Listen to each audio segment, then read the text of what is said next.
All right, welcome to the Midcoast Community Council meeting of Monday 12th of January 2015. It's our special meeting. Will the council members introduce themselves, please, starting with Dan. Dan Haggerty. Chris Johnson. Dave Olson. Laura Stein. Lisa Ketchum. And Erin Kozlovska gave me a call, said she's in traffic, so she'll join us at some point. And we have Nicholas Calderon from Supervisor Don Horsley's office. Happy New Year, everyone. It's Yes, good. Happy New Year. Getting ready for a good 2015. I sure hope so. So the first item on the agenda is the supervisor's report, so go for it, Great. Nicholas. So just a couple things, because this weekend is the retreat, right? Right. I do have that right on my calendar. So this weekend is the MCC's annual retreat, at which point we'll be able to discuss priorities for Supervisor Horsley for 2015. So I'm not going to provide too many updates tonight, because I know he'll want to provide them to you guys and give you updates on everything. So just a couple things. First, last week we had Brews and Views at the Half Moon Bay Brew Co., where we discussed the Connect the Coastside project. It went great. The big theme that came out of that was people wanted to see more transit, whether it was for schools, whether it was through Samtrans, or a recreational shuttle on the weekends. People really wanted to see more transit opportunities, and we heard that loud and clear. So that's definitely going to make its way into the report and be carried into the next phase of the project. So we're looking forward to seeing what the next phase brings us. Don't get me wrong, there were other things discussed, but really transit took the big, and Chris, you were there. I mean, transit really took the front of the stage. So, but it went really well. We had a great turnout. There were a lot of people there, and so we were happy to see a lot of new faces participating, which was great. One of the things that we had talked about doing at the end of last year, which Dave and I will work together, is to schedule a parks meeting, a meeting to discuss San Mateo County parks, GGNRA, state parks, and so we want to bring all those entities together and provide the community with a report as to what we're doing. I know we've made some ground with the Green Valley Trail. GGNRA is doing some stuff. We have that access study going on. So there are a couple things that we really want to provide the community with. So we'll be doing that in early 2015. Keep your ears open for that. And then really just the last thing that I want to just throw out there is the whole Surfers Beach project. We're moving forward with that. We're hoping to have a call shortly here, maybe in the next week or so. Chris and Neil have been great. They've been participating on all of those, and that project's moving forward really well. Supervisor Horsley will provide more of an update on Saturday about that, but we just, it's a fast-moving project, so we want to make sure that everyone's aware that this project is moving forward and that we're making really good ground on that. So we're excited about that, and Supervisor Horsley will tell you guys more on Saturday. Can you comment on the sinkhole with the big camber under there? Yeah. How that might relate to the project? Yeah, so actually the day after our last big storm, I saw Leonard out there, and he was showing me this big sinkhole that was forming, and it's my understanding that it's gotten worse since. Where is it? This is at Surfers Beach. At It's the end right of Deer over, Creek. yeah, it's right over the outlet right there. Look for the sign that says caution open transit. That's the one. Orange cones. Yeah, if you see a bunch of whole new orange cones that weren't there before, that's where the sinkhole is. Please do not go playing around it. Please don't go looking at it. It could be dangerous, and we don't want anyone to get hurt. But it is bad, and we have brought it to Caltrans' attention. Obviously, they're aware of it. They've put those notification or those warning, we'll call them devices up. And as far as a schedule for fixing those, I don't have that schedule yet. But when I get one, I will provide it to the community. It is kind of a very dangerous location, and so we do want to make sure that we can fix that as soon as possible. Caltrans can fix that as soon as possible. So yeah, but no details on that yet. All right. But like I said, please stay away from it. Yeah. Anything else, Nicholas? Okay, do any of the council members have a question for Nicholas? Yeah, so we're trying to get the referrals of the plans for the 7th Street fence removal and the other fence. And, you know, the Midcoast Council used to get these early referrals, and that's an issue we need to take up because that's been falling down. But this one particularly, we specifically would like that if we had the name of the planner or the PLN number that we could look up, or any kind of clue on how to find out more about this project. Do you, I will be getting you guys those plans on Thursday. We anticipate we will be receiving them sometime on Wednesday, and it is on my calendar to send them to Dave on Thursday. So this is, digital plans, so we Yeah. can all see them? Yeah, yeah. Wonderful. yeah. So, Great. Thursday, is the target date for that. Thank you. Absolutely. Any, And- Sorry, you had a two-part question. I only answered the first part. As far as referrals, making sure that the MCC receives these, as they used to do, I'm working with Steve on that, and, there have been a couple times where we're not sure why things happen the way they are, but we're working to fix that so the community and the MCC can get, a greater notice on some of these, all of these. All right, and when you said that we were gonna see in January the new designs for the crossings and turns, do you have a date on that? When those will be I was ready? gonna let Supervisor Horsley provide, Alright. yeah, there's a lot of stuff Alright. that I'm gonna let him, Okay, thanks. yeah, provide that update. Okay, and for those in the audience who aren't aware, the Midcoast Community Council has their annual retreat with Supervisor Horsley. It's scheduled for this Saturday from 10 to 2 in this room. So that is open to the public for anybody who wants to attend. Oh, Nicholas, it might be helpful for the audience if you could report out, I had asked you about the Measure A funding for the shovels, and you gave me a good answer. Yeah, so one of the things that Laura had asked about is Measure A, which is the county's, which is the most recent sales tax increase that the voters approved in San Mateo County. And one of the questions that Laura had was, how do we get some of that funding sent to essentially, how do we utilize some of that funding to improve transit out here? So Samtrans last year came to the board to request funding, additional funding for transit. And it was in that same year that they cut services out here. If they did not have access to that funding pool, they would have had to cut services even more than they did. So that was one of the situations we were looking at. Samtrans was not, and I believe it still is not, in a good spot financially, just because of the way they're set up and the laws, the federal laws that surround them, right? They're really confined as to what they can and can't do. So as far as getting funding for for Samtrans, specifically to serve the coast side, I don't, it's doubtful, especially given that ridership in the past has been really low, and ridership now is still pretty low. It's improving, primarily because they've cut the routes, but it is improving. So we'll see if that leads to any opportunities in the future. But Supervisor Horsley has been and will continue to be a big supporter of improving transit out here, because it really is one of the things we need to improve in order to mitigate for some of the congestion that's currently here, especially on weekends. So he is a big supporter of that. He will continue to be a big supporter of that. As far as this year's Measure A funding cycle, it'd be doubtful, especially since there's a lot of work that are going to it, and I believe the submittal date for notice of interest has already passed. So. Oh, okay. Yeah.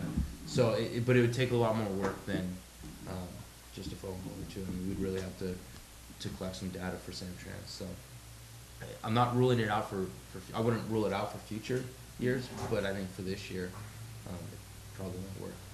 But just to throw it out there, when we finish things like Connect the Coast Side and the Coast Side Access Study, and if those studies recommend improved transit and they have ways of improving transit and reasons as to why improving transit would mitigate the existing congestion level, then that really increases our ability to say, hey, look, here's what the professional consultants have come up with. This is how we fix. This is one of the tools we need to have in the bag to fix this problem, and that really opens up your opportunities. Thank you. Yeah. Nicholas, in regards to the Surfers Beach Yeah. repair, will there be any public meetings or new presentations coming up, given the community status, Yeah. and are we locked in at this time with a riprap solution, or are there any other possibilities? My answer right now would be yes to both. So yes, there will be public meetings, there will be opportunities to provide the public with some information, gather some feedback for certain elements, but as far as the specifics of how will we protect that embankment and the future trail and the roadway, yeah, it's more than likely gonna be RSP. I mean, that's the intention, right? We have to get it permitted and everything, but as far as, I know you've been a big supporter of doing the Shot Creek wall and everything, this location is not an ideal location or feasible location for that type of project. And any meetings scheduled yet? Or Not yet, Any no. guess as to when the next? No, I think we'll probably have a better idea as to when the next scheduled, or when the next public meeting will be, based off of what our next upcoming conference call, what information is presented to us at that time. And once again, Chris and Neil will be on that, so. Okay, thank you. Yeah, of course. Nicholas, you and I briefly discussed this, was it Tuesday, Wednesday? At Views and Brews. Yeah. On Saturday, could you and Supervisor Horsley have information to address, there are now 3 critically weak points Mhm, mhm. along the Surfers Beach. There's the original spot that's in the scope of this project that you're talking about right now. There's the sinkhole that Leonard referred to, and then about 100 yards further north, where the outer breakwater wall basically connects to the coastal trail there.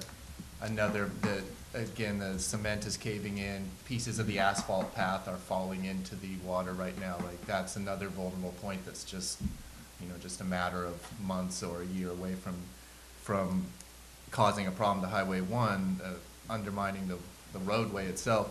And you and I had talked about those other 2 pieces are outside the scope of this project, but I guess we need to know, and the community needs to know, like, okay, so it's outside the scope of this project, how are those 2 pieces gonna get fixed? Because if we fix this further south problem, that's just a waste of time and money then if, Mhm. a month later, the upper piece crumbles in. So Yeah, we need kind of have a comprehensive view of how are all the disparate agencies gonna come together on these 3 pieces that are owned by 3 different entities and get this done all kind of in concert, because they're all at a critical fail point right now. right. So let's hold most of that for Saturday. Yeah, But- so I but wanted yeah, to come it- with. Yeah, definitely worth getting it on the table. And Yeah. we know that the Army Corps of Engineers is nearly done with their study, and that's what the long-term fixes are waiting on. I'll work on bringing that. Thank you, Nicholas. Great. All right, next item on the agenda is public comment. Any member of the public may speak for up to 3 minutes on any item not on the agenda, and the council cannot address your questions. Neil, you're first. Neil Merrilees, Moss Beach. I had 2 items. First is that we just elected a new Harbor District Board. We have a new majority. They had their new meeting that many of you attended. And they just established a beach replenishment committee that will be focusing on Surfers Beach. So I know it's too little too late, but for the future, that's what they're going to be working on, and that can be part of the process. Whatever the county as lead agency does to reinforce that embankment, if it's covered with sand, it will be less of a problem, and of course it'll last longer too. So that's the intention, and so that just happened at the last meeting, and it will be moving forward. Nicole David is in charge of that committee. And the other thing was, I was at a different venue, and I was talking to Rob Coughlin. Rob Coughlin was the original president of Surf Riders. He worked in the Carter administration. And he's been talking to Jackie Spear about the possibility of getting a little bit of land donated around the radar dish to have a permanent public viewing area for Mavericks. Rob really appreciates the value of the whole Mavericks event and the whole Mavericks vibe. We're becoming known around the world for this event and for the big waves there. And it would be nice. It would be a nice addition to the end of the coastal trail if there was a place where you could go and safely watch.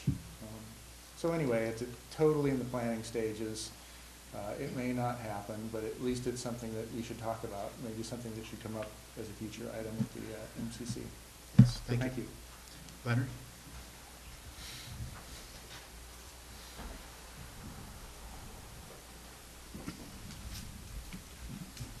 Leonard Warren. The GCSD regular meeting agenda for this Thursday has an item for considering moving our election date to even years. And I just got MWSD's agenda in email, and they have an equivalent agenda item on their agenda for this Thursday night. So just wanted to make sure everybody's aware of that. The only other thing of interest on the GCSD agenda is I asked at the last minute to have an agenda item to consider improvements of the district's Burnham Strip property. So I'm going to be proposing to the board that we start out with a few benches and a couple tables, and went to the mat with Dan over bollards, so I'll suggest to the board that we do a rope fence in certain sections to keep vehicles off from parts of the parcel where they're not currently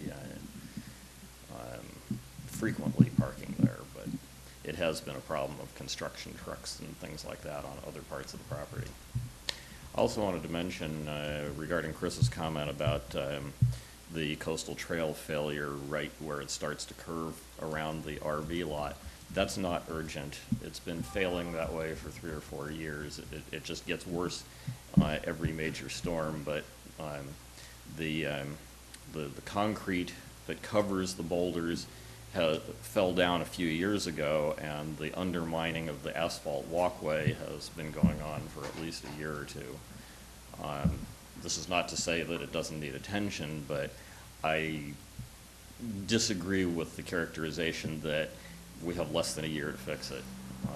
At the rate it's been going, we probably still have another 5 years, but on the other hand, that's, Caltrans doesn't move that fast, and the Army Corps of Engineers can't even, in 5 years, give you a date for when they're going to give you a report on when they're going to tell you what the project might be. Great, thank you, Leonard. Does any other member of the public wish to speak?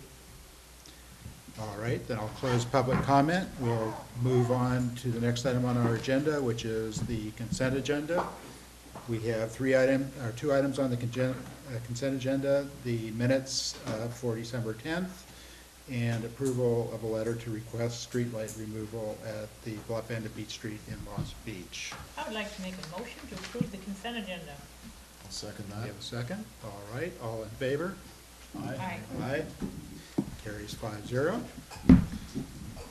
All right, we are on to our regular agenda then, and Brian, you are up.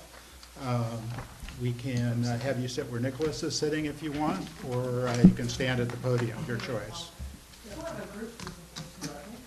I brought 4 of us. I've got Okay. 4 apart, so. Okay, well, to be able to be heard on camera, you're going to have to be in front of one of the mics, so I would suggest that you all come over by this microphone and the podium. Or we could stay very far away from the Or you can do that, and then we'll repeat every question. Thank you very much. We appreciate your coming to tell us. You do need to get near the So microphone. those 2 mics are. Yeah, one of the 2 mics, and you really have to be within about 2 feet of it.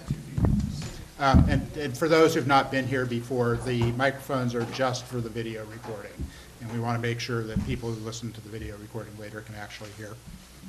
So we thought it was important to reach out to the Midcoast Council and the community as hopefully a pathway to the community to try and be as transparent as we possibly can about the upcoming Mavericks event, the festival, and all the kind of things of the questions that we've been fielding for the last few weeks here.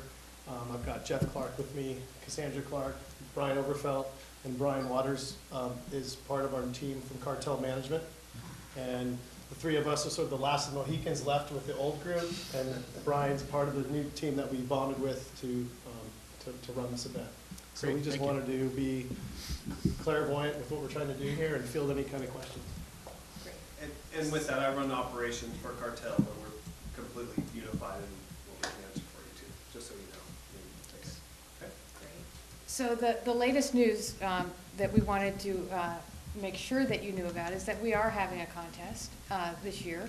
The window opened on January 1st and continues through March 31st with 48 hours notice. We'll have a contest if the waves are here, right? That's his job. What we did announce recently is that the festival, as we've done it in the last couple of years, will not take place this year. And it's allowed us then to focus primarily on the event, the contest itself, why we're here. The competition is a completely waterborne event, and with a new partner and a new focus on the competition itself and also the webcast and broadcast of that competition. It's required a great deal of our time. So this way we can put the competition first as well as the competitors, those who are risking their lives for our entertainment. And that's really our top priority. The absence of the festival for a year will also give us a chance to gear up for next year. And with our rebranding efforts of the Titans of Mavericks, it will really allow us to give it its due and really showcase what we're all about, what Jeff has started and what our partners at Cartel have been doing for the past year. And I think this is a great opportunity. That said, we know that people are still going to show up on the coast. We are well aware of what happens on any sunny, warm 3-day weekend or just extreme low tide and nice weather, what that happens. And now with the competition, we know that people will still come here. And so we do have a plan and wanted to let you know about that. Our plan is to work with all of the local establishments through the Chamber of Commerce in a community group that includes Lenny Mendonca from the Half Moon Bay Brewing Company, Mike Alifano, and Chris Manchester with the Half Moon Bay Kayak, Brian as a local business owner, and Jeff and I as business owners as well. We've come together and really want to work with all of the local restaurants, the pubs, the bars, the hotels, and other businesses that want to have their own viewing festival, a viewing party, I should say. Much like if you think about the Super Bowl and people in bars all have their Super Bowl parties. If you also think of the NFL, rebroadcast or other use of their broadcast is not allowed. So what we're going to do is work with a local establishment and create a license agreement with them for a nominal fee, very small fee, but with that, they get to air the festival and become an official viewing party.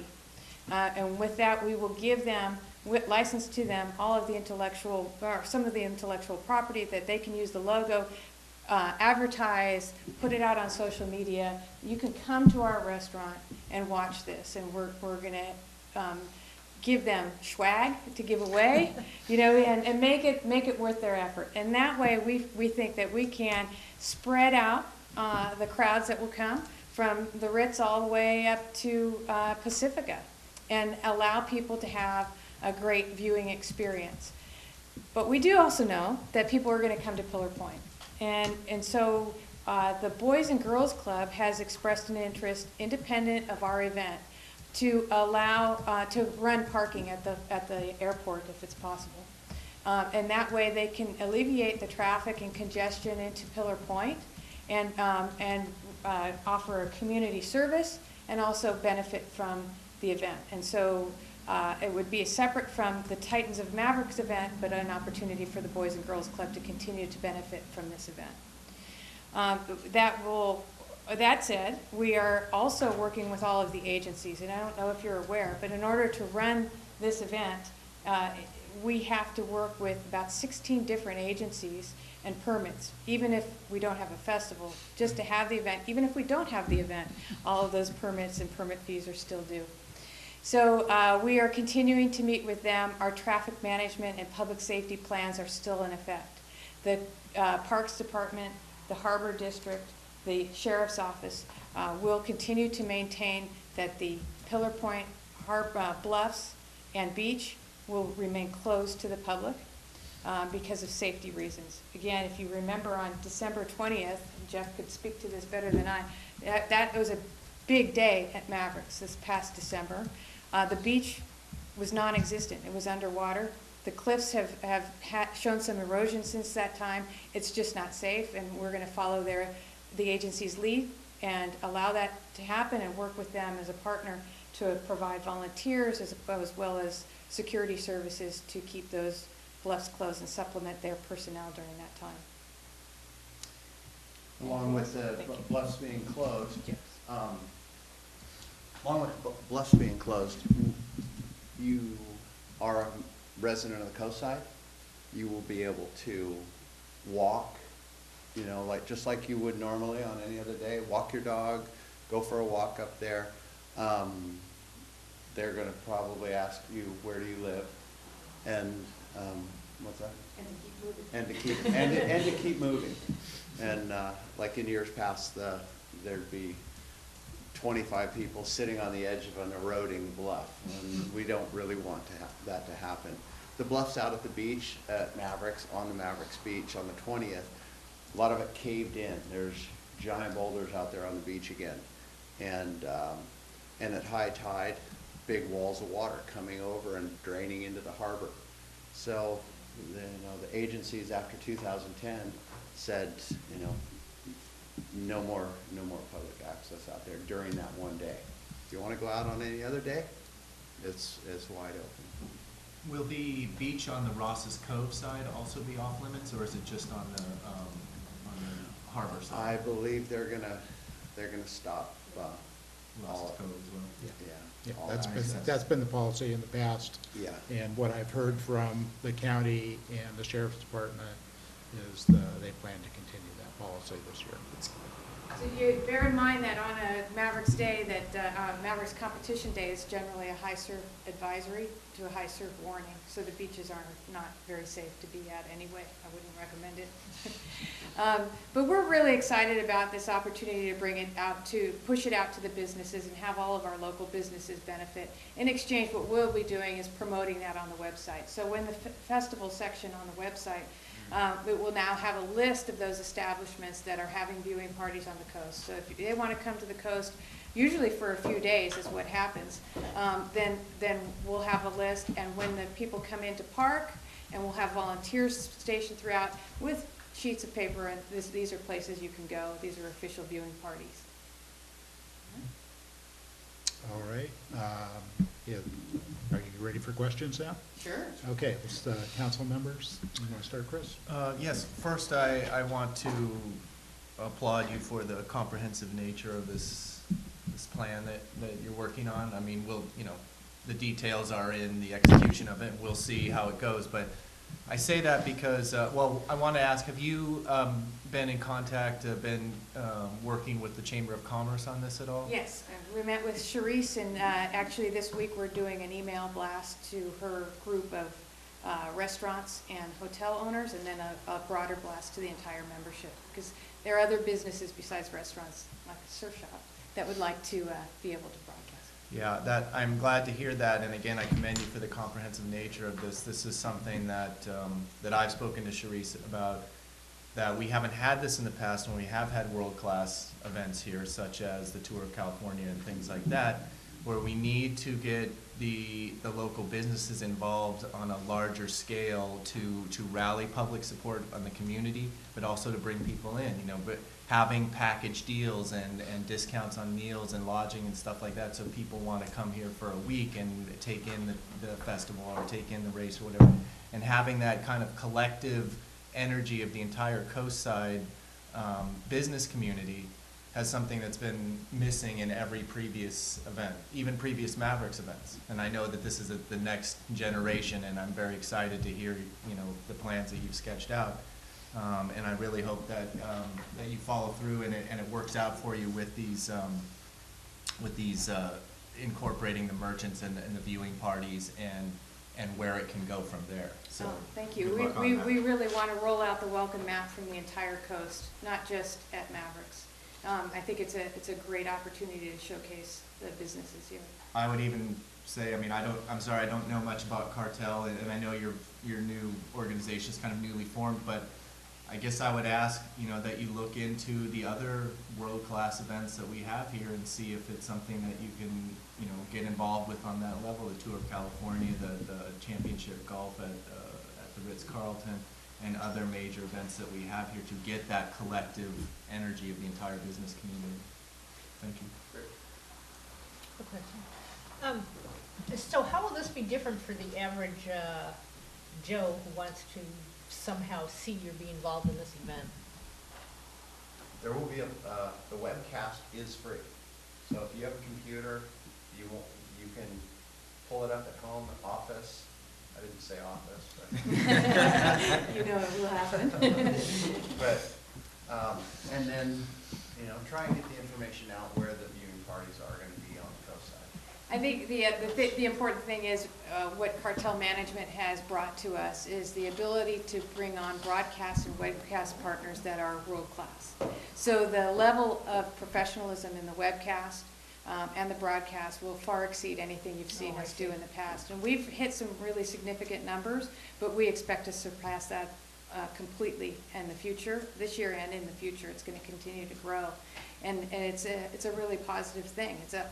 It's a free webcast as well. So it costs a significant amount to do that and a lot of effort on our part, which is why we need to focus on that so much. But I think it's going to be world-class. Great, thank you. I just want to thank you for coming here tonight. Yeah. Very much appreciate it. Yeah. Thanks for having us. Yeah, we appreciate being heard. Yeah, thanks for letting me ask a question. So I guess my first question, do you guys have any idea as to when the event is? Between January 1st and. Yeah, not Yeah. tomorrow. Funny, yeah. You have any favorite lotto numbers? I'll trade you. And then my second question was actually, I'm assuming you guys kind of like, it really is just that open window, right? I mean, you guys don't It have. truly is. Yeah. It's up to Mother Nature. And it's one of the trickiest things about putting on an event like this. It is truly 48 hours notice. We can Yeah. do all of the preparations, make all of the deposits, and have everything ready to go. And, 72 hours out, think we're full steam ahead, and then have the wind come up and change all of those plans. And it's tricky when you work with 16 agencies, all with different needs and blackout dates. The Oceano Hotel has been a terrific partner for us for several years. They're so successful, their wedding calendar and hotel calendar is full, and that makes it also a little tricky for us, but I think it's great for them, and they're going to be a partner in licensing this as well. So I think all of those things are just up to the mercy of Mother Nature. And it's wild. When it comes down to this storm that we've been watching for 5 days, it gets down to 50 hours. And we have 8 people in one room, and every one of them's got data coming from different satellites and buoys, and we're waiting for one more satellite to pass across the storm. So we're all sitting there for another 6 hours, trying to determine, is it a go? Is it a go? And, that's it's crazy. It's like a war room. You're just, It's fun. okay, it's on. And when we go, okay, we throw down the gauntlet, it's on. Every one of us is notifying 10 people, that are notifying 100 people, that are, it just exponentially, poof, the word goes out, and 500 people start rolling towards Pillow Point with trucks and barriers and just for our production, between the volunteers and then staff, sheriff, highway patrol, a lot of moving parts. We've learned a lot of things from our new partners. I've learned that what we're talking about here is a carousel production. It's moving, you never know where it's gonna be. But I'd like to see that become one of the greatest assets of the event. No, we can't answer when is it gonna be, but if everyone tunes in and watches it, you kind of learn a little bit about meteorology, weather, the ocean, maybe protect those people that normally wouldn't stay below the high tide line on a 60-foot day with a 7-foot high tide. So I love the fact that it's a carousel production. It gives the coastside and the community a chance to, well, this Tuesday it's happening, so we kind of have a fun Tuesday this Tuesday coming up that we had no idea was coming, so. Nice. And then I guess my last question is, and I think it's great that you guys are working with the local businesses. I don't live out here, but I spend literally most of my time out here, and I love it out here. Now, but are you guys gonna allow people who are not on the coast? I know you said from Sifka down. Are you gonna let people who are maybe on the bay side license to show? Because I mean, I always have friends asking me, you know, where can I go to watch? And I always tell them, you gotta go out to the coast. And everyone knows what the traffic's like on Mavericks days. Exactly. So, It is our goal. If, we're not gonna, our priority right now, because the window is open, is to notify every business that we can within the coast side, because they're gonna be affected directly by the traffic Right. that's going to come. Any other restaurant, we've been approached by some of the East Bay, if they wish to participate, we can make that happen.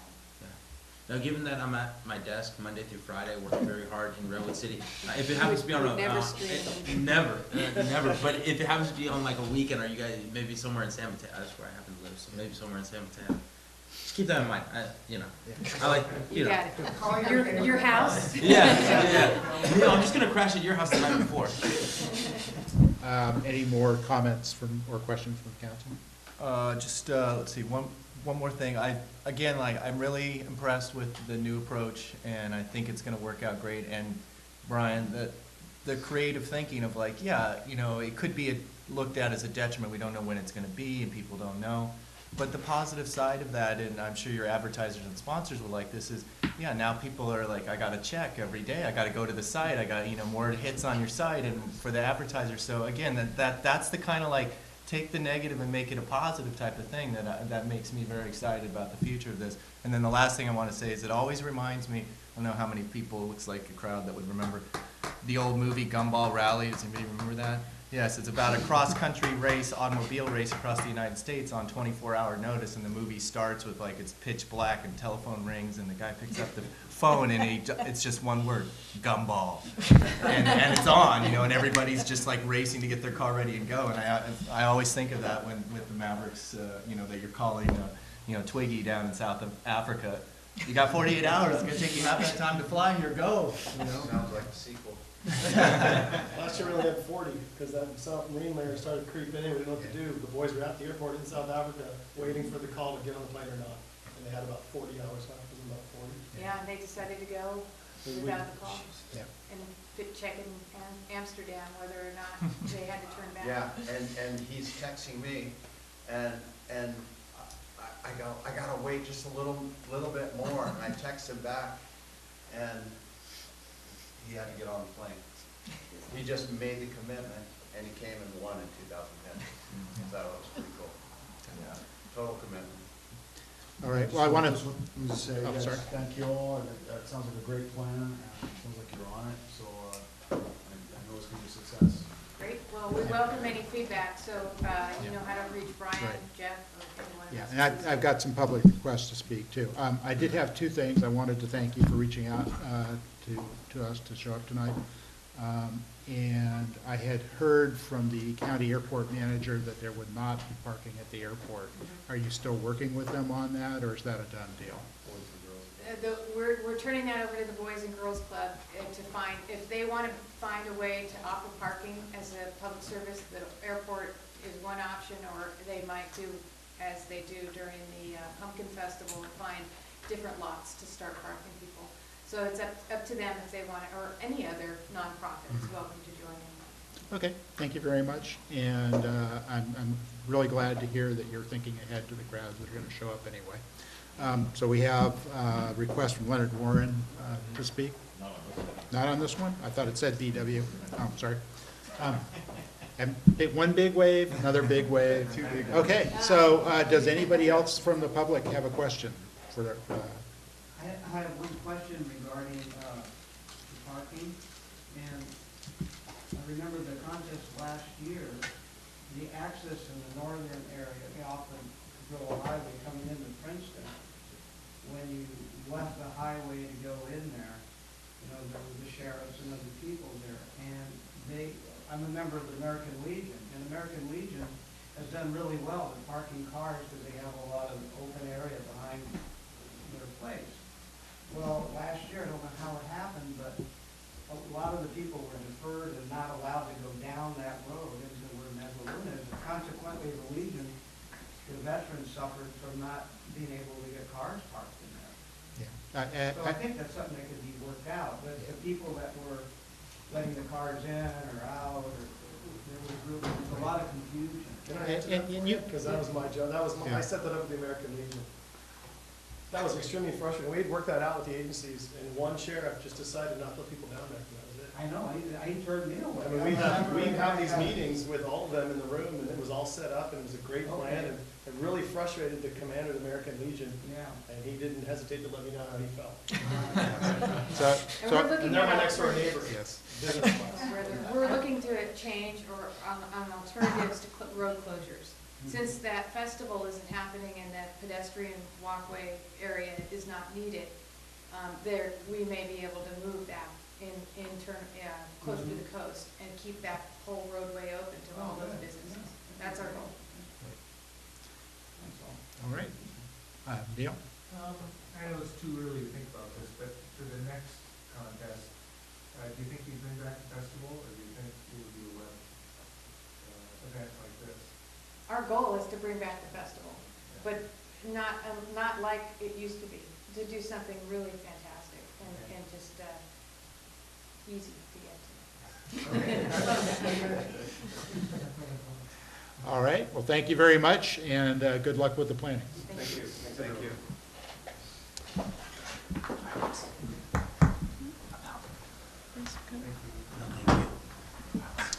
Put a face All right. with the message. Yeah. Really So, you gonna head out, Nicholas? Yeah. Thank you very much. Thanks for coming. We'll see you on Saturday. See you on Saturday. Yep. All right, the next item on our regular agenda is the Big Wave Revised North Parcel Alternative Project. Lisa Ketchum has a letter on this, which has been sent out to the council. All right, the Planning Commission is meeting on the Big Wave item again this Wednesday at 5 p.m. at the El Granada School, and the staff report for that meeting was released late last Thursday. So we had the usual cram and read it and draft your letter, and it's been posted, our draft letter has been posted on the website since Sunday evening. Usually we get it up sooner than that, but anyway, that's how it is. So, and there's copies in the anteroom, it's also on the website if you're watching television. This is not the first letter that Midcoast Council has written. I think there's been at least 4 since just this past year, and so I just would go, I'll just hit the high points. A number of our previous questions and concerns have been addressed, but there's still significant concerns mainly with visual and traffic impacts and the lack of clear project detail. Basically, this north parcel alternative is, the density on the north parcel is actually, it's more dense than the previous project, and the only advantage to it is if the south parcel were to remain undeveloped, and there's nothing in place for that to happen as yet, and it could be developed as a separate project. So that's still a concern. We agree with the Coastside Design Review Committee that the project is fundamentally out of scale and out of character with the Princeton community. We ask for story poles.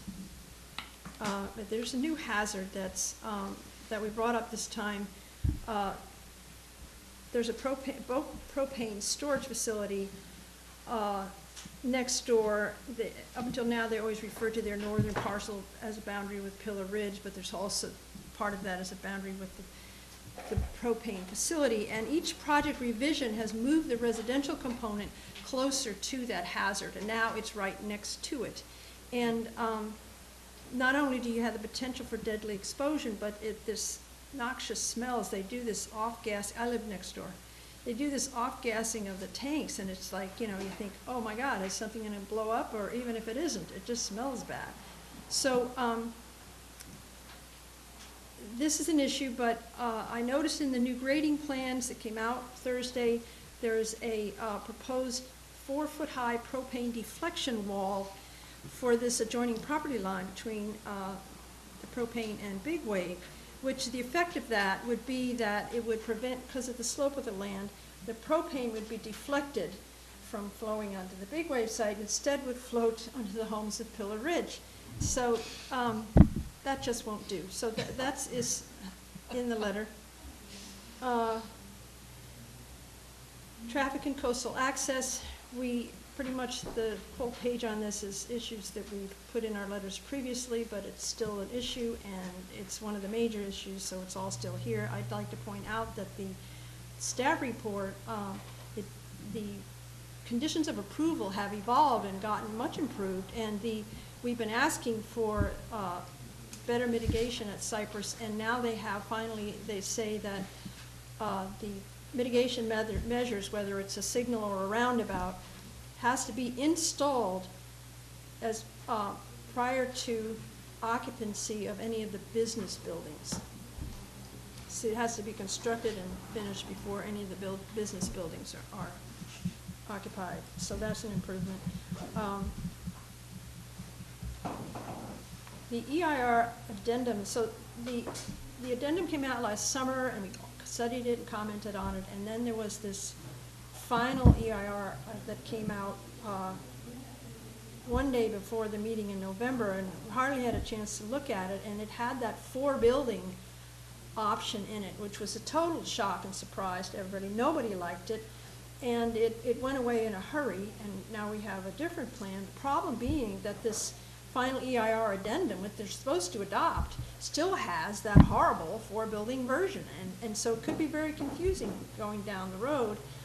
This is a 15-year development project, and people move on, and other people, and so that has to be brought up to date, and it hasn't yet. Other necessary details are missing from the plans, and pretty much that's our letter. I just wanted to touch on a couple of I mentioned the conditions of approval have some much improved plans in here, and they're right at the beginning. There's this statement that says, these conditions establish parameters for the project such that when a conflict exists between the approved project and these parameters, the project size must be reduced to maintain compliance with all the parameters. In other words, you can't move the buildings around to fix that. You're stuck with it. Where is that? It's right at the beginning of the conditions of approval. It's like an introductory paragraph. And then there is the condition at the Cypress Highway 1 intersection about construction prior to occupancy of any of the office park buildings. And then condition 73 is a detailed list the timing of construction. Basically, they don't even need a development agreement because the conditions have it all in there, down to which building would come first and the time limits. So within 3 years, within the first 3 years from final approval, the wetland restoration and the trail along Airport Street have to be completed. That used to be at the tail end of the project. So now that's in the first 3 years. Within the first 5 years, the rear wellness center building, which has 25 bedrooms, it has to be built, and the landscaping along Airport Street. No office buildings can be built until that's done. And then there's a specific order of construction of the buildings, which has some rationale I won't go into now. It sort of makes sense. So then there's this: the construction of all remaining aspects of the project shall be completed within 15 years of the final approval of the coastal development permit. All land within the approved building envelope that remains undeveloped at the end of this period shall be retained in open space and shall be included in the easement required in condition number 58. So it could only be used for agriculture. And then, let's see, we have condition 5K says it requires maintenance of rental rates as affordable to extremely low, very low income, and low income people throughout the life of the project. So that's all I have to say. Does anybody have any questions? Well, before we discuss it, can I hear a motion to accept the letter? I would like to make a motion that the council accept the letter as written. Do we have a second? Second. All right. Who would like to go first? Oh, I just wanted to ask that My question is around the traffic. I know that's been a big issue for people and how that's been handled, and maybe you could comment on that, a little more detail. Oh my, that's like a page and a half of this letter, but, you know, it's like, The Cliff Notes. of traffic? Well, like I say, we had a long section on traffic last summer, basically it's the same stuff. Okay. Wording tidied up a bit, but I think it's important. Last summer, those comments went to the planner, and you know, it's like, the planning commissioners, they don't think about this stuff all the time like we do, and a little repetition doesn't hurt. So, there wasn't anything really new to say that we haven't already said before about traffic. Okay, thank you. Well, I did have a question about, it seems like there is something new about parking. I'm looking at page 4 of the staff report, and it says, one sentence says, in the event that the early phases of project development consume the maximum number of parking spaces, additional buildings or uses that necessitate more parking will not be allowed to be constructed or established. Seems like a pretty big statement there with not much behind it. I say that because Page 4 of the. So are you concerned that it's not enforceable, or are you concerned? I'm concerned that it's not enforceable. It is but enforceable. So I'm going to interrupt and add one thing. So the one thing the development agreement at the end of this staff report gets us is it is an official contract between the developer and the county, and it runs with the land. So if the land is sold, it continues to run with the land. And that development agreement incorporates everything and all these attachments, including the conditions, and makes it an enforceable contract. So, to relate it to another seemingly distant issue, but, you know, one of the main issues that I've had with this project from the beginning, and a lot of people in the community, as stated on page 2 of this excellent letter, structures should relate in size and scale to adjacent buildings which are located. Also from the Planned Princeton Community Vision Report, many people want to see Princeton remain the same, retain and enhance the same as it is now. Also the agricultural zoning issue of prime agricultural lands. Okay, so we've heard from day one that the Big Wave business model is predicated upon these business buildings, that the wellness center itself is not sufficient to pay for it. And people in the community have said from day one, hey, if it was just the wellness center, I think this thing would already be built now. It's the business park that's the problem. So now in the staff report, this sentence about if the parking reaches a certain amount, additional buildings or uses that necessitate will not be allowed to be constructed, seems like a major problem for the Big Wave business plan if they get 2 or 3 of these buildings built. So I guess I'm just confused as to why such a stand was made by Big Wave about we must have the business park. It's part of our financial model. We can't do it without it. And now there's a sentence in this development agreement that they apparently are willing to agree to that says that at some point, if we reach maximum parking capacity, that's it for the building. I find those two positions. Can I help clarify that? Yes, Okay. please. Thank you. The background in the staff report will be forgotten. What lasts is the conditions of approval. If it gets approved, there'll be the letter saying your project's approved and here's the conditions, and that's will really be all that's there. And so, the development agreement mirrors that. Even Steve Monowitz said they don't really need a development agreement. This is all covered in the conditions. And on page 64, condition number 7, it goes into the parking. And basically what they're doing is, see, this was an issue. Before they were saying, since they didn't have the uses defined, and office uses much more parking than the other uses, if the buildings were all developed in the beginning with office, then all the parking would be used up and the other business would be out of luck. Well, so they've fixed that, and this condition 7, there's a table here, and so they're required to allot each building with a certain basic number of spaces, which would be enough if they developed it as storage or R&D or something like that, they would have enough parking. Each building would. Then obviously there's other parking spaces available, so then if they decide they want office space, they would have to purchase rights to more parking spaces. Once those are used up, then any of the other buildings could only be for the lower intensity of use, like industrial, not office. But But they they could still wouldn't be be out built. of luck. Yes, they could be built, but they would only have enough parking spaces for the lower intensity use. So then this sentence then is completely the sentence that I just read from the report, in which it says, additional buildings or uses that necessitate more parking will not be allowed to be constructed or established. That seems a pretty hard no, line. I The think it's a key word mistake, is and uses. there's a lot of other Yeah. mistakes in here too. Yeah.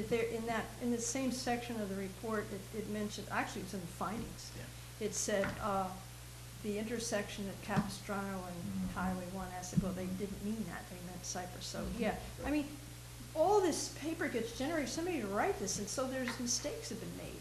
But the conditions are what you have to look at, because that's what they will be held to.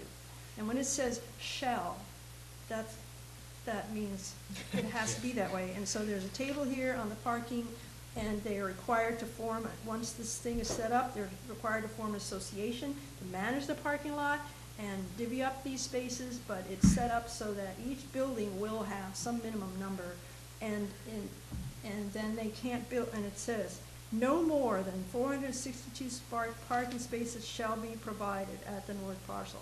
That's it. In other words, they're trying to set it up so that they can't come in later, as we fear, to say, oh, gee, I got my building, I'm in parking, and can't I, whatever.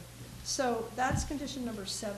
Yeah, and this was also in large part in response to some of the comments from the Coastal Commission staff.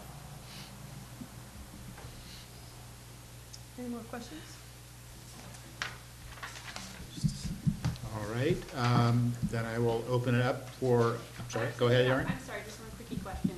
So I was wondering just about the emergency access paragraph that's in here, and I just wondered if at some point, emergency services actually weighed in on that point, like, you know what I'm saying? Like, did representatives from, like, the fire department or Yes. CHP or whatever, I mean, have they?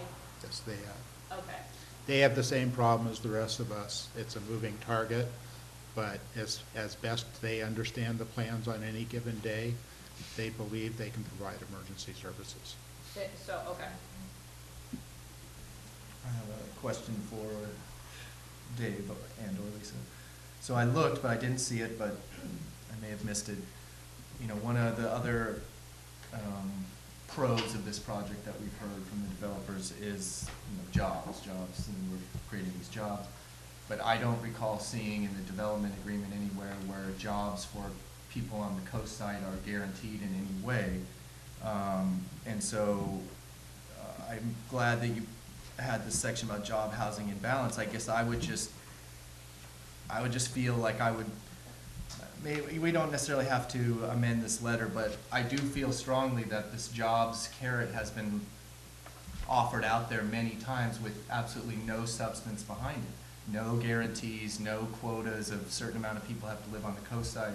So as a selling point for this project, that it's going to reduce congestion because there's not going to be a lot of driving over the hill and stuff, that's just a completely worthless argument to me unless there's something stated in the development agreement that a certain amount of jobs will be for people in certain zip codes or something, which You can is not. enforce that.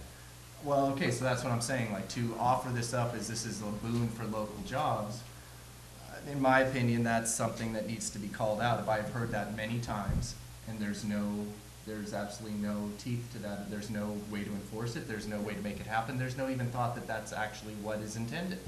So I guess when we were talking about it, this jobs, housing, and balance section, that's something that came to mind as I read that.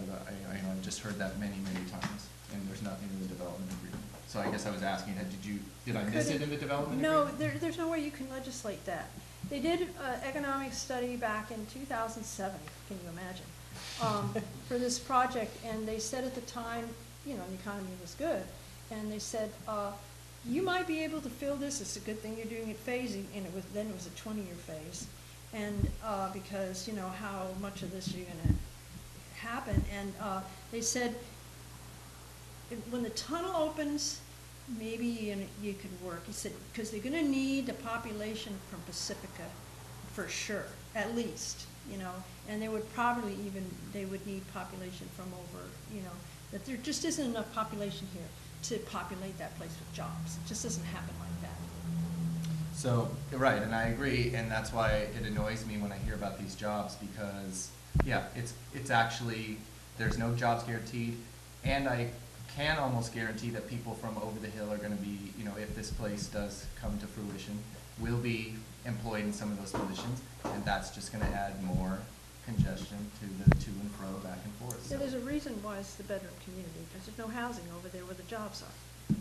And, so that won't change, but, actually, some of these conditions that I was reading to you, and there's others in here, there's something about, and I don't think it's as firm as you shall, but it's putting conditions on the business park to, do you remember what it was that they were trying to make sure they had to hire the For the people to residents, take care of right. this and that and the other thing, and it's like, you're putting basically, so if they're taking them at their word, because they said, oh, these are gonna be all the jobs for residents, they're gonna do this, that, and the other thing at the business park, and so they're, in the conditions now, it's sort of, I don't think it's Right. set So in it's stone. the previous version of the conditions stated that the business park owners, because they're selling condos in the business park, would be required to contract with the residents of Big Wave to provide quite a few different services on site.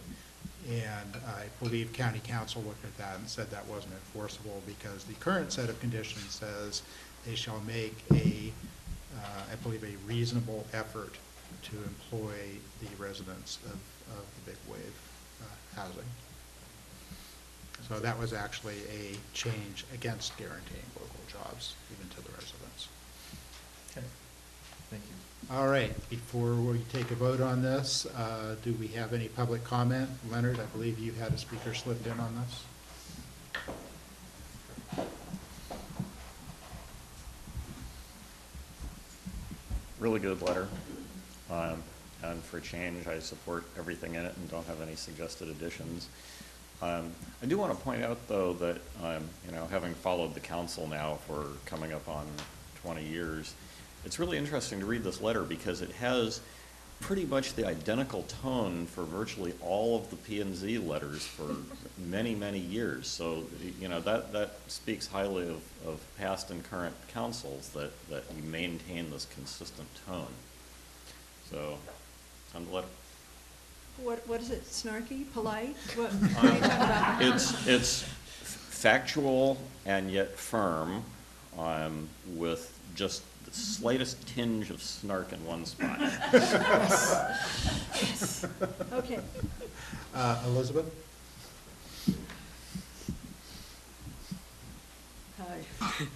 I don't want to repeat myself. I think I'm like a record. But I do have to ask you, I read the letter. You really gave up on the zoning on the coast side.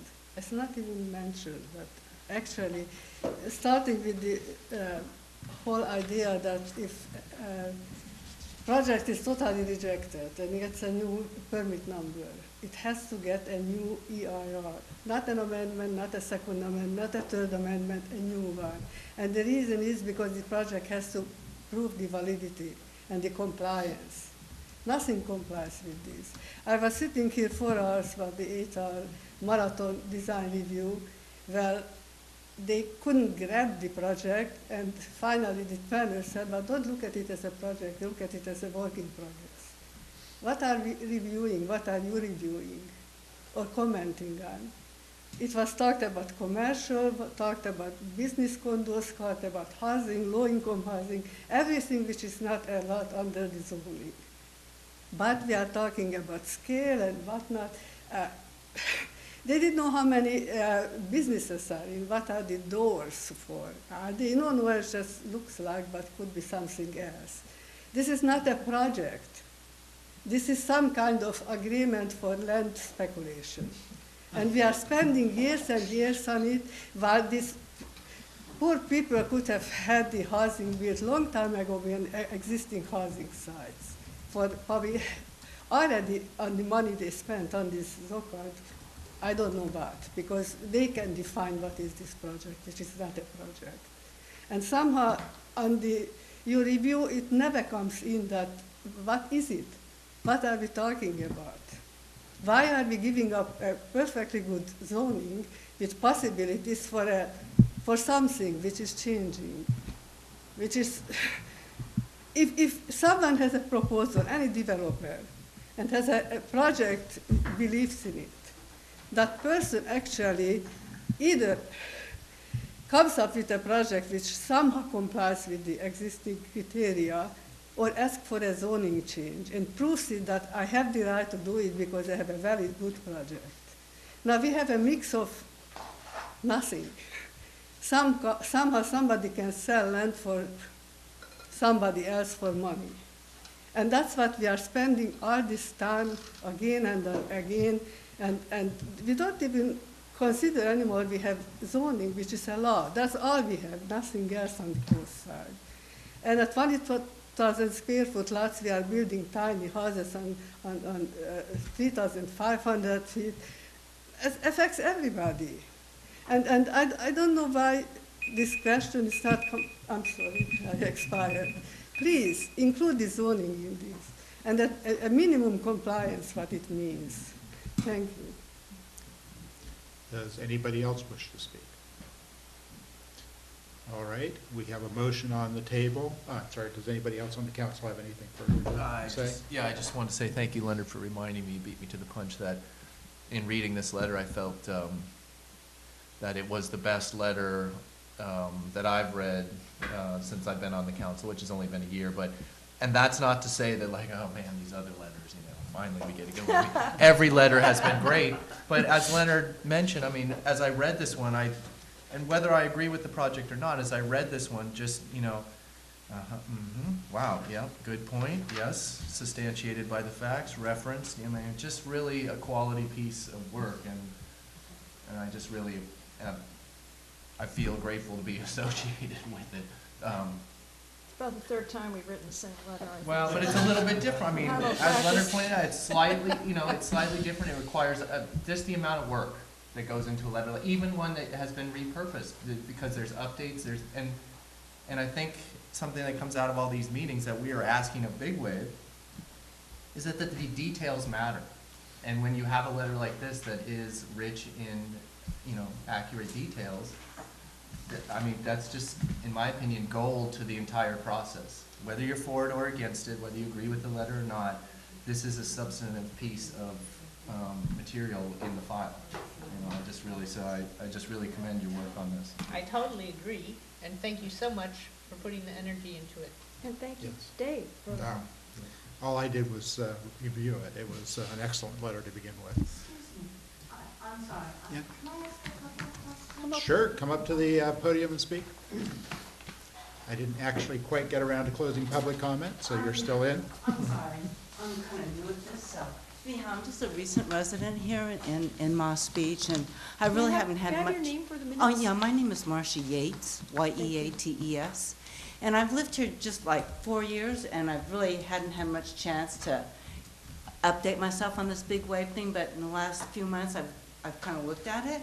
And when we say you have 400 and some odd parking spaces for the project, it went from 900 to 6 to 4. How often do they say that they think those parking spaces are going to be turned over in a day? Like every half hour, so you have 400 cars every half hour turning over? These are people that come to work for the day. Right, or if it's businesses, what kind of? It's not retail. That's not allowed. It's not going to be any retail? No. So you have 400 cars and they stay there all day and nobody Yeah. comes in and out? That is the primary assumption in the traffic studies that went with this, yes. So we only have 400 cars coming in and 400 cars coming out. I So those think businesses it's- aren't going to have anybody coming They in and out? estimate about 1,500 vehicle trips a day. That's coming and going. So, okay, so they only expect us to, okay. Then the other question is water? Now, where is the water coming from? Montero Water Sanitary District will supply the water, and they say they have enough. Okay. Because I remember reading something about, they were saying they were just going to suck it out of the aquifer. That was no the problem. previous project that was denied by the Coastal Commission in 2012, and now this is a new project, and they've let go of those ideas. All of those things? Yeah. Okay, so we have enough They're gonna water. connect to the water and they connect to the sewer and like everybody else. Okay, and are there going to be any gray water projects going on They there? have an agricultural well and they will be allowed to use that for landscaping only. Okay, great, I just, sorry, and I didn't have the little letter, so because I didn't know where to pick There's it up. some on the table out there? So, oh, I didn't know. Yeah. On the 'Cause it's round the table, first just time. in the anteroom? Okay, There's great. the draft letter's there? All right, thank you. You know where our website is? Yeah, I actually have gotten a lot of your emails, but this is the first time I've been able to get out of work early enough to get here before dark. We're glad you could come. Thanks for coming. Do you live in Seal Cove? No, Moss Beach. Moss Beach? Marcia Gates? Mhm. Okay. Okay, thank you. Thank you. All right, this time I'm going to officially close public comment. And we have a motion on the table to approve the letter as drafted. I've not heard any comments suggesting amendments. So a motion has been made and seconded. Can I hear the votes in favor, please? Aye. Aye. Aye. Okay. So it passes 6-0. Oh, we have 6 now. Yes. The previous vote was 5-0.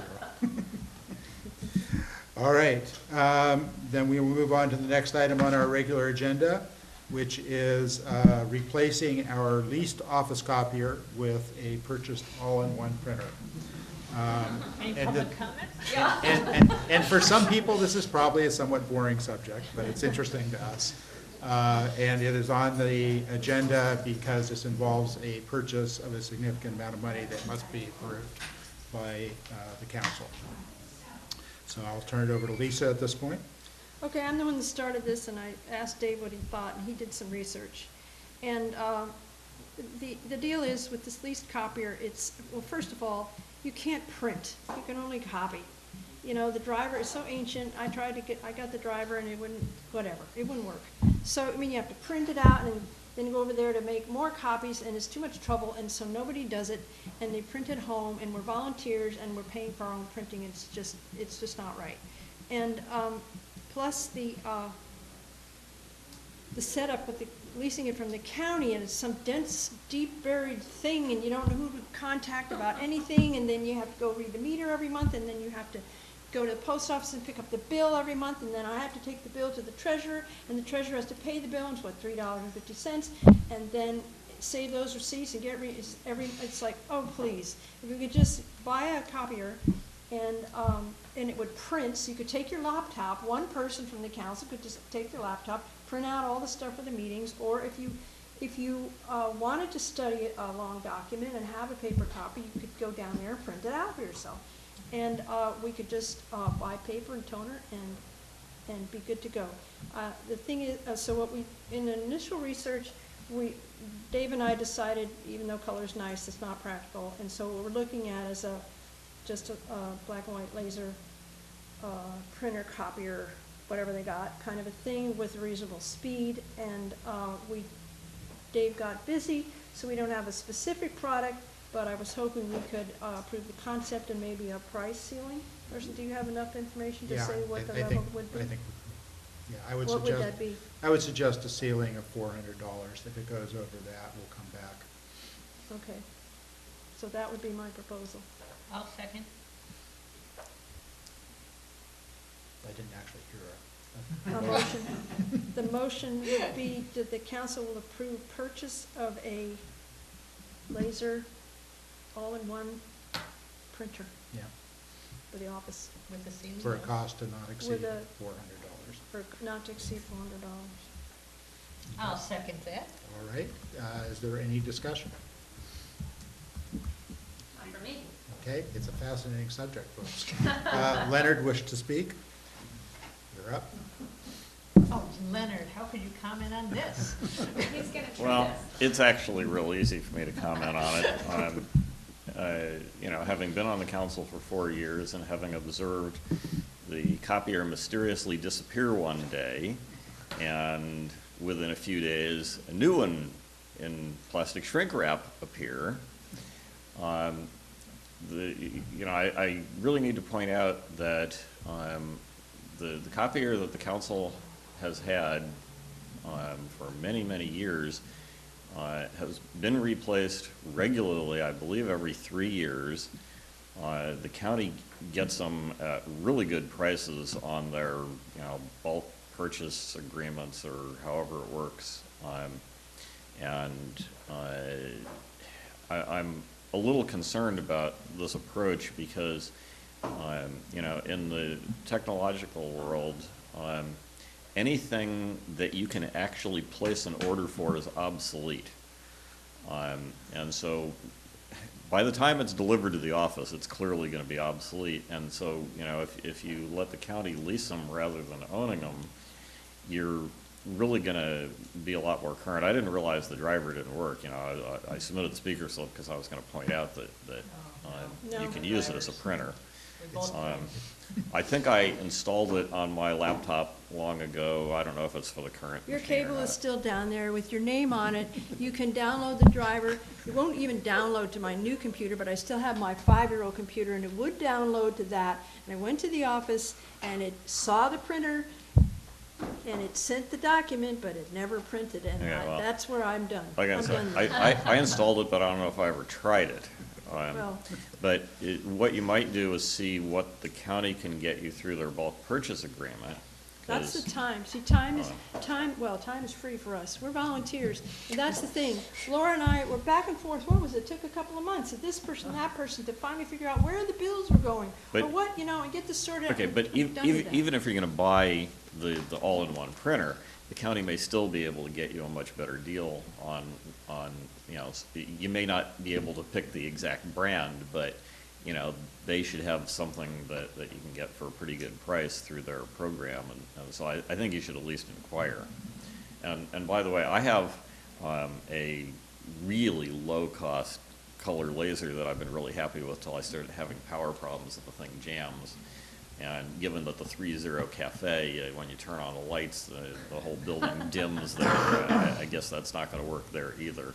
But you can get pretty low-cost color lasers now. And so, one possibility might be to get a fairly heavy-duty black and white printer and then get the one I have that I like, except for the power issue, is it's a Konica Minolta that it was $125 with free shipping from a place in New York that I can tell you about. And so if you had that there also for when you need to have some pages in color. Thank you. All right. You want to speak to that, Lisa, or shall I? I still want to get what we proposed. So just for the record, the discussion about color was we print so little that has color on it, occasional flyers, that we figure we can just print those on our own printers, or if worst case, if we need to print 50 of them, go down to the copy shop. Also, the toner and or ink cartridges, depending on what you get, are significantly more expensive for color. Cost per page goes way up. So we decided to stay at black and white. It is Also two-sided copying with color, Right. it has to stop and dry the page. Yeah, it's really slow. So, And even if you're not printing in color, it still tends to be slower. So it's a good suggestion to see if the county can get us a better rate once we've nailed down the specifications, which we should be able to do in the next week or two. I can ask Nicholas. they have this lease program, though. But I they just won't- want to get the Yeah, machine and be yeah. done with it. Yeah, I agree. We don't want to lease it and deal with all of the niggling monthly costs. But It's the time of the council members, basically, mail and checks and. Right. Yeah, I agree. And so I'm willing to talk to Nicholas for a few minutes and see if there's a way that we can purchase it through the county and perhaps save some money. And I don't think we're going to spend $400. I just put that as the upper bound because the most expensive one I saw that seemed reasonable was well under that. All right. I just Any wanna- further discussion? Yeah, I just want to put some input that I think any kind of purchase through the county is just going to be a time suck. And I do not see any savings. No. It's worth asking. You did good on the As screen. fiscally conservative council, we will at least Yes, I ask. think we are embarrassingly fiscally conservative. All right, any other questions, points to make? All right, we have a motion on the floor to approve purchase of an all-in-one black and white printer. They cost not to exceed $400. May I hear the vote, please? All in favor? Aye. Aye. 6-0. All right. Then we are on to council activity. I want to remind the council that if you have something significant to report, please send it in writing ahead of time to the chair and secretary to make their jobs easier. And since Chris did that, I'll let him go first. Thank you, Dave. So quickly coming up on January 22nd, the county will be conducting a homeless census, countywide homeless census. Census workers, including myself, I volunteered to work the census district here in North Half Moon Bay. We'll be collecting data on the Midcoast from 6 to 10 a.m. Thursday, January 22nd. As part of that, I attended a training session today at the emergency You center. start at 6 a.m.? We were supposed to be there, before 6 a.m., 6 to 10. Yeah. Also on January 15th, the county's mini parks committee will be meeting for a 2-hour workshop to hammer out the details for new county mini parks policy. Neil Merrilees and I have been on this committee. We've been working for about 3 months on it. This is the big workshop meeting where we've been talking for a few meetings, and now we're gonna try to codify something that we can then recommend. And the goal is to have something in order to provide a recommendation for the new policy at the Parks and Recreation meeting in February. So this is kind of the culmination of several months, and we'll see how it goes. They've scheduled 2 hours, but I think, as everybody in here knows, 2 hours to hammer out a policy, that's barely enough time to go around the table once and, how's everybody doing, and 2 hours have gone by. So we'll see how that comes. Meetings I've attended, probably the most significant was the Cosign Design Review Committee meeting on January 8th. Though it was the first meeting without Big Wave on the agenda in months, it was a pretty big downer for members of the Cosign Design Review Committee. I'd say morale is on an all-time low for the amount of time that I've been on there, and that is because at the December 18th Cosign Design Review Committee meeting, County Counsel Tim Fox came and told CDRC that basically they can only render 2 verdicts: approve for recommendation, not approve for recommendation. The Design Review Committee has no authority to issue a continuance. There is no such thing, apparently, even though it's been going on for years. And the Design Review Committee has no authority to request, let alone make an applicant come back again. The applicant can request themselves, unprompted, that they would like to chew on the recommendations by the Design Review Committee and come back next month to try to see if that'll work better.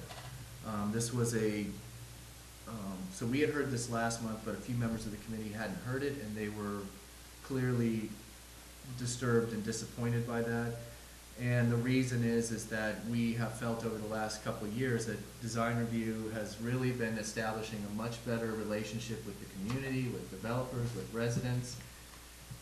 And the perfect storm, the Big Wave project, which is, it's kind of aptly named, it's like a 50-year wave of all the things that could possibly derail Design Review. The size of it, the fact that it's mostly commercial, it's in a community where we haven't done these projects before, has thrown up a lot of problems that are now being addressed and are going to trickle down to regular projects that have been going along just fine. And part of that is this only can say approve or not approve. It was causing stumbling on basic projects that the committee was ready to basically rubber stamp last Thursday, of just, we don't even know exactly how we're supposed to word this. I mean, it's just like I said, morale is low, and the fear now is that apparently this was the law, always the law, and have been operating in ignorance for many years.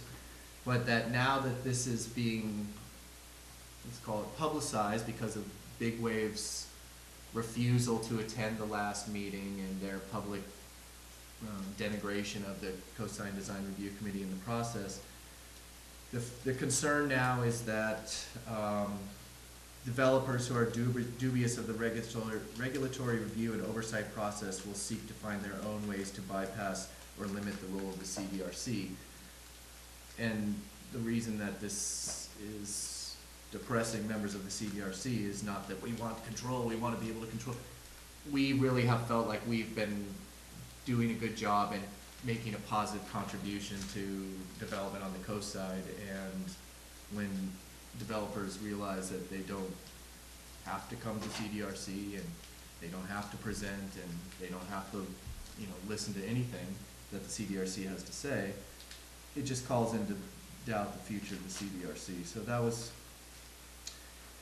also out of the CDRC meeting, based on what we felt was poor representation of the facts and the spirit of the CDRC deliberations at the Big Wave project in the months leading up to the December 10th Planning Commission meeting.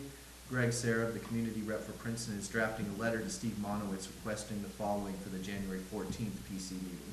1, 5 minutes of time for him as a representative of CDRC Princeton subcommittee to speak at the end of public comment. 2, recognition of the CDRC as a resource for the Planning Commission to call on during the Planning Commission meeting. And 3, the opportunity to raise his hand and contribute info to the discussion when applicable. Views and brews as on the 8th, also as Nicholas reported, seemed like a pretty good meeting. A couple of important things that I noticed there is I saw a lot of new faces I hadn't seen at other Connect the Coast Side meetings, and so I felt like that was good, that the word's getting out, people are getting involved. The number one topic that I thought I heard, and maybe Leonard can speak to it if he feels differently, but the number one topic seemed to be, public transportation and the busing situation, school busing situation. I said we must have school buses, other people seem to agree. Supervisor Horsley said it costs about $500,000 a year to run these buses, and it just kind of trailed off. But then Kendall Flint was saying we need innovative solutions, and I just feel like we need to put those two together and get an innovative solution to fund the school busing program, whether we need to talk to Samtrans. They have a couple of buses that we can just paint yellow, and we don't have to buy the buses. We can take Samtrans buses or something. It doesn't seem like an insolvable problem here. And so I would like to see more effort on an innovative solution for school busing, which it seemed like people at the meeting were fully supportive of. The last thing was the Seton Coastside Hospital sale public meeting, massive turnout. I waited 3 hours of constant 2-minute public comment to make a public comment, and that ended up being third from last. Public comment lasted fully 3 hours. People were parking down Marine out to Highway 1. I had to park basically at Highway 1 and walk up the hill. There was people out the door, down the hallway, waiting to make public comment. The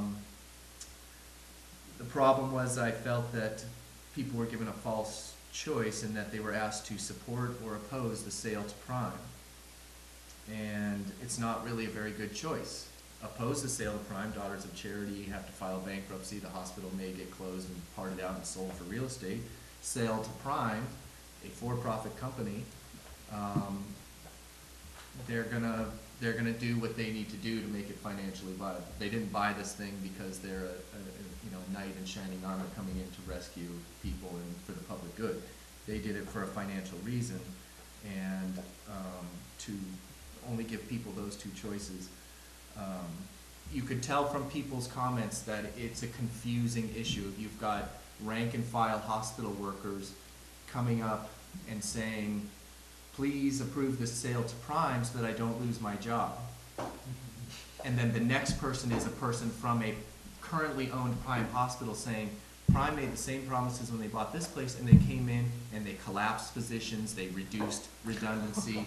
So this person that's getting up, who's making $32,000 a year saying sell to Prime so I don't lose my job, is probably gonna lose their job if Prime takes it over anyway. So it's a very confusing question to be asking people if you oppose or not oppose the sale, or approve the sale of Prime. So I don't know what benefit really came out of that, except there was a lot of people there to comment, and a lot of people commented on the level of care, how much they, really appreciate the tone, the tenor of when you go to that place. It's very comforting, and people really treasure this as a community resource. And so my comment to the AG was, it's a false choice, and if you approve this, then I expect the county and the state to back up this decision and to provide oversight and protection for the medical services for coastsiders. So that's where that stands. Did you know it's on change.org has a petition out? Oh. But it seems to be, like you say, it's a confusing issue because a petition seems to be concerned around the unions. Well, that is, I'm sorry, Did that one come last up? thing is, as with any political situation, there are so many agendas at play. A lot of them agendas with good intentions, but conflicting. For example, the union's agenda, that they want to make sure that their people get their pensions that they were promised and guaranteed and paid into, and that's certainly a viable thing, and they deserve that. But that $350 million of pension liability makes it such that maybe another nonprofit can't come in and buy this hospital. So them wanting what they have earned and deserve has created a situation where it might not only end up hurting them, but hurt everybody, drag everybody down. People like me that live on the coast side, I want this hospital staying there, come heck or high water, with the level of service it has now, but that's not a problem that has just an easy solution. So there's a lot of different agendas here. And there's just no clear solution. My feeling is that it's definitely gonna get sold to Prime. We're being presented with that there's no other option, so it's gonna get sold to Prime. We'll see what happens in the next 5 years. So, thank you, Chris, and I want to say that one of the reasons there were a lot of people there was probably that Chris asked Clay at the Athens Bay Review to publicize this, and he did. So, thank you for doing that, Chris. Do you have an estimate for how many people spoke? How many people spoke? So 3 hours divided by, so what's that, 180 minutes divided by 2 minimum, because some people only spoke for 30 seconds. I would say easily over 100 people, for sure. And some people left. I mean, that's the other thing is they had all the windows closed. It's this tiny room. I mean, it was like stiflingly hot in there. The standing room only of people just packed up against the wall, people down the hallway, some ridiculous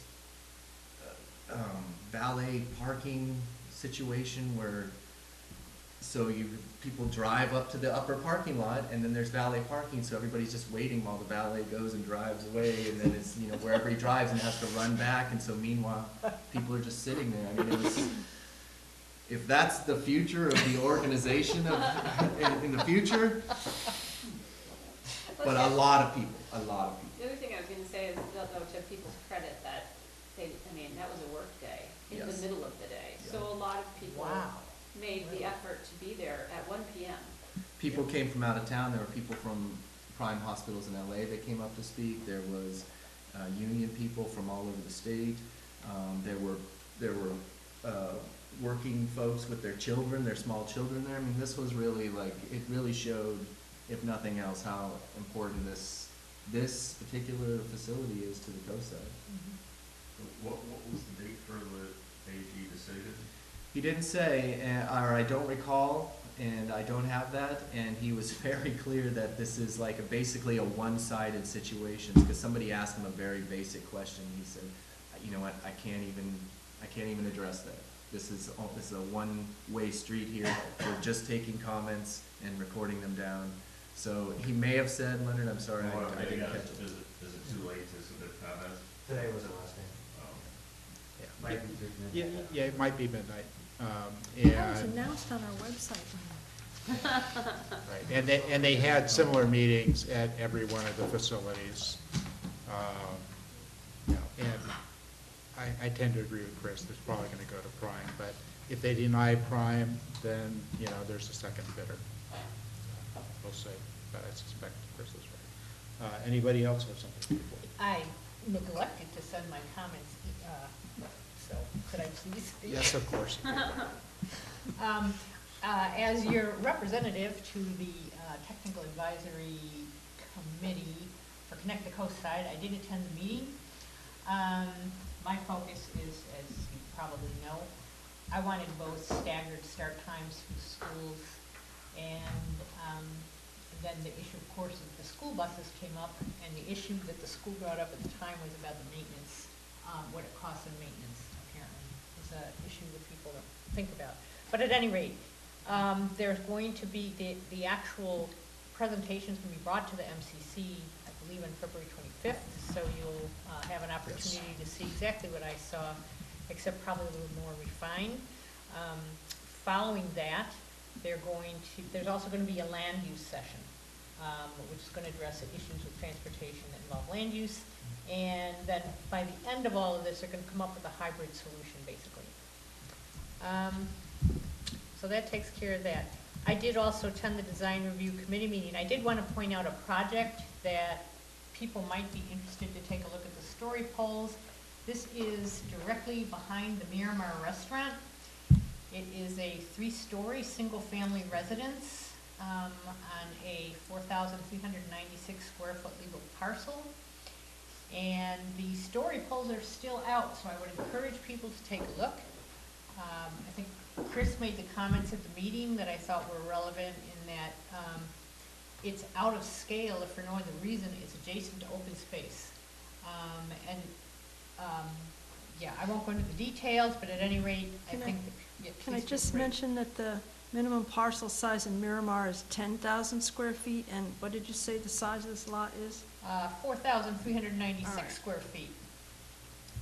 Which means 2.5 times the planned density. Yeah. It's very similar for those who know the area to the houses that are behind the block, that are on very narrow lots. Now, what I was surprised to see is that there was only one neighbor who was there to comment.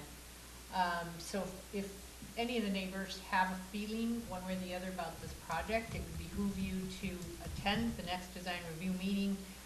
It will be at on the next agenda, is that correct? Or is that's not It was a given, is it? undetermined. Yeah, it's at the Undetermined. applicant's. So we don't know yet if it's on the next agenda. But you can go to the MCC website, and on their calendar, you'll see when the next design review committee meeting is, and locate your agendas, and you can also comment by mail. And I think that's all. All right, Got anybody something? else? Yeah, I did.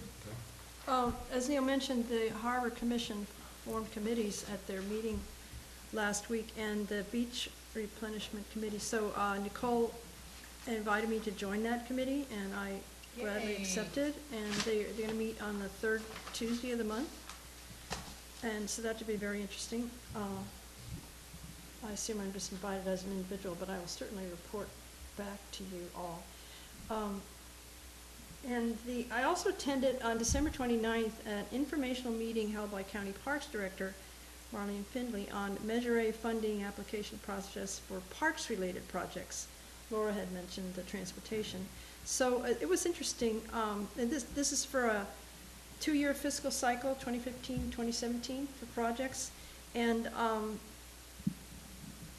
basically for parks, anything that's supported by the 2013 Park Strategic Plan was suitable. So there were people there with ideas, and then of course Parks Department itself will be submitting for some projects, so they get, and we've got their general fund money, they got their budget, but this is extra money. So they're going to submit for linear parks and trail plan for the Montera bypass lands. That land, the LCP has some requirements as to what needs to be done before they can start divvying it up or whatever they do. So they've got to do that. So that should be interesting. And they're going to do a parks visitor survey, which I thought would be good. I mean, we talk with these park studies and you ask them where do they get their data, and they're just estimating it. So a visitor survey would be good. And they're going to do well, these are what they're applying for. trails gap analysis with community engagement. And so this would, of course, this is countywide, but this would cover like our coastal trail, our private trail, the gaps, hopefully get that, more movement on that. And That was just county?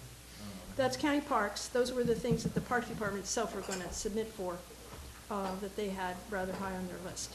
And anyway, if you're interested in more about this process, so the letters of intent that are all going in, and they're gonna be looking that over, and the staff will recommend projects, and it'll be some workshops. The Board of Supervisors will have workshops in March, where they'll make the decisions on which projects will get funded. So that'll happen fairly quickly. And so if you're interested in more information on this, this is on the county manager's website. It's HTTP, it's CMO for county manager's office, smcgov.org/measure A. And it has more detail on that process.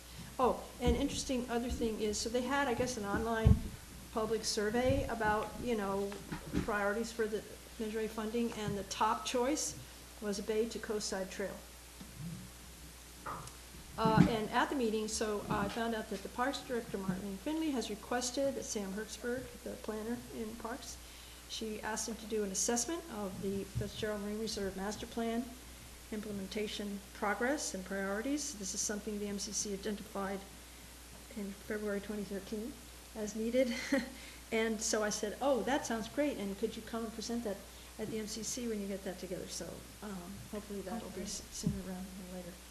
That's all I have. Okay. Anybody else? All right, then we're on to future agendas. So as I mentioned earlier in the meeting, this Saturday, January 17th, is the annual council organization retreat from 10 a.m. to 2 p.m. in this room. And the agenda should be up very soon. I have the draft, so I just need to get it in final form. January 28th, our next regular meeting, the only proposed item on the agenda currently is a discussion of the Midcoast Parklands Access and Parking Study. This is the draft that Christine presented back in December or November? December. Yeah, December. But this is the full study, so we'll have that. February 25th, we'll have the Connect the Coastside Draft Alternatives presentation that Laura was referring to with James Hincomb from the county and probably others. And then sometime in the future, as Nicholas mentioned, we'll have a special meeting with County Parks, and that will probably be in March. We need to find a time and place that work. So, do we have any other agenda items for the 28th at the moment? All right, any other agenda items that anybody knows are coming up? I don't know of it in particular, but we may need to have, I'll talk to Lucas about, we may need to have another agenda item about the Surfers Beach thing, because it seems like it's getting kind of complicated, so I think we may need to have an agenda item to kind of update the public on what to expect, where we're at, what's coming down the pipeline. All right. There is a regular meeting date on February 11th as well. Right, which is completely unoccupied at the moment. I will know more on that after Nicholas said he was going to call me tomorrow about setting up the next conference call for the... We have plenty of slots, and I'm sure other things will come up. All right, so unless there's anything else, I'll entertain a motion to adjourn. Second. All right, we are adjourned. Thank you, everyone. Thank you.